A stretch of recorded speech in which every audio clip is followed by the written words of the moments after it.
Sneha steel and furniture centre Salgare. आमच्याकडे steel भांडी, संसार उपयोगी साहित्य, sofa set, furniture, cooler, dining table, आटा चक्की व इतर साहित्यांचे एकमेव ठिकाण एक, व्हरायटी अनेक। आता शुभ मुहूर्ताची सुरुवात सलगरेतील स्नेहा स्टील मधील खरेदीनेच। वाजवी दर, सजवा फर्निचरने तुमचे घर। सर्व साहित्यावर बजाज फायनान्सची खास सोय उपलब्ध। स्टील भांड्यांना 5 वर्षे गॅरंटी, तर फर्निचर साहित्यास किडवाळीपासून लाईफ टाइम वॉरंटी। खात्रीशीर खरेदीसाठी मिरज पूर्व भागातील एकमेव ठिकाण Sneha steel and furniture centre Salgare. आमचा पत्ता रवींद्र वस्त्रनिकेतन शेजारी सलगरे। संपर्क 90 96 25 91 38।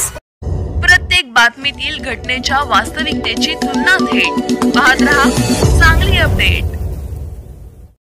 ऑनलाईन रमीच्या नशेत बुडालं अख्खं कुटुंब। धाराशिव मधील सुन्न करणारी घटना। 3 वर्षापूर्वी प्रेमविवाह केला। 2 वर्षाचा गोंडस मुलगा होता, मात्र जुगाराच्या विळख्यातून सुटता न आल्याने पतीने पत्नी व मुलाचा जीव घेऊन स्वतःही प्राण संपवले। ऑनलाईन रमी आणि शेअर बाजारात गुंतवणूक यामधून मोठं आर्थिक नुकसान झाल्यानं मानसिक तणावात आलेल्या एका तरुणाने आपल्या पत्नी आणि 2 वर्षाच्या चिमुकल्याचा खून करून स्वतः आत्महत्या केल्याची धक्कादायक घटना धाराशिव तालुक्यातील बावी गावात घडली। लक्ष्मण मारुती जाधव वय 30 असं आत्महत्या केलेल्या व्यक्तीचं नाव असून त्यांनी आपल्या पत्नी तेजस्विनी आणि मुलगा शिवांश याचाही मृत्यू घडवून आणल्याने गावात हळहळ व्यक्त केली जात आहे। 3 वर्षापूर्वी प्रेमविवाह, नव्या संसाराची स्वप्न। लक्ष्मण आणि तेजस्विनी यांचा 3 वर्षापूर्वी प्रेमविवाह झाला होता। दोघांचा संसार सुरळीत सुरू होता। 2 वर्षाचा एक गोंडस मुलगा शिवांश त्याच्या आयुष्यात आल्यानंतर कुटुंब अगदी आनंदी होतं। मात्र हळूहळू लक्ष्मण रमी या ऑनलाईन जुगार खेळात अडकत गेला।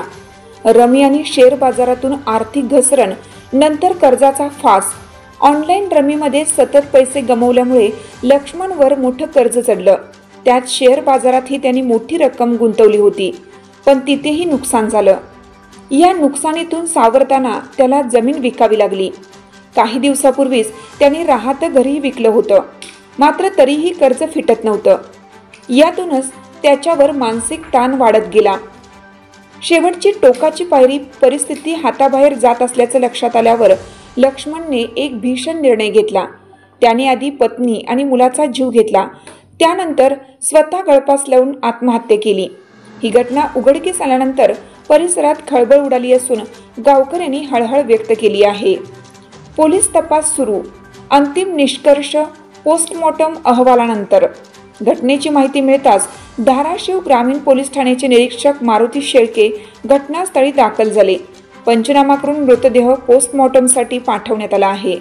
अंतिम निष्कर्ष पोस्टमॉर्टम अहवालानंतर स्पष्ट होईल, अशी माहिती पोलिसांनी दिली आहे।